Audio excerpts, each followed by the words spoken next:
হেল্পলাইনে আজকের ভিডিওটা থাকছে ফেসবুক মেসেঞ্জারের একটি ফিচার সম্পর্কে। কিভাবে আমরা ফেসবুক মেসেঞ্জারে মেসেজ ড্রাফট করে রাখতে পারি, আমাদের প্রয়োজন মতো সময়ে এই মেসেজগুলো সেন্ড করতে পারবো। অনেক সময় অনেক বড় মেসেজ শর্ট টাইমে লেখা সম্ভব হয় না, কিন্তু আমরা আগেই যদি বুঝতে পারি যে আমাদের একটি বড় মেসেজ লিখতে হবে কিন্তু সেটা সেন্ড করা যাবে না, সেক্ষেত্রে আপনারা ফেসবুক মেসেঞ্জারে বড় ওই মেসেজটি ড্রাফট করে বা সেভ করে রাখতে পারবেন এবং যে সময়ে আপনার দরকার সেই সময়ে মেসেঞ্জারে গিয়ে সেটা সেন্ড করে দিতে পারবেন। মেসেঞ্জারের এই ড্রাফট অপশন কিভাবে ব্যবহার করতে হয় সেটা দেখার জন্য প্রথমেই আমরা চলে যাব ফেসবুক মেসেঞ্জারে। তার আগে একটি কথা, ফেসবুক মেসেঞ্জার অ্যাপটি অবশ্যই আপডেট করে নেবেন, তাহলে ফোনটি ফাস্ট হবে এবং আমার দেখানো ভিডিওর সঙ্গে মিলে যাবে আপনার ফোনে। এছাড়াও ফেসবুক সম্পর্কে বিভিন্ন ধরনের ভিডিও আমার চ্যানেলে দেয়া আছে, আপনারা ইচ্ছা হলে দেখে নিতে পারেন। অজানা কিছু জানার থাকলে কমেন্ট বক্সে লিখতে পারেন। প্রথমেই আমরা চলে যাব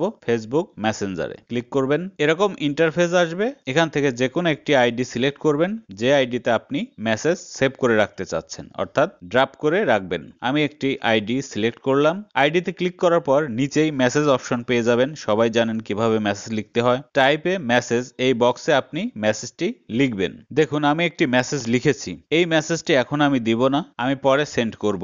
এখন এটাকে ড্রাফট করে রাখবো। মেসেজটি লেখার পরে আপনারা ব্যাক স্পেস ক্লিক করবেন অথবা অ্যাপ থেকে বের হয়ে যাবেন। আমি ব্যাক স্পেস ক্লিক করছি। দেখুন এই আইডিতে এখানে খেয়াল করুন ড্রাফট লেখা আছে এবং আমার মেসেজটি এখানে সেভ হয়ে আছে, এটি সেন্ড হয়নি। আপনারা সেন্ড করবেন না, শুধু অ্যাপ থেকে বের হয়ে যাবেন অথবা ব্যাক স্পেস দিলে ভালো হয়। এখন এই মেসেজটি আপনি কিভাবে দেখবেন, এখানে ক্লিক করবেন, এরপর আবার মেসেজ বক্সে চলে যাবেন, টাইপে মেসেজ বক্স।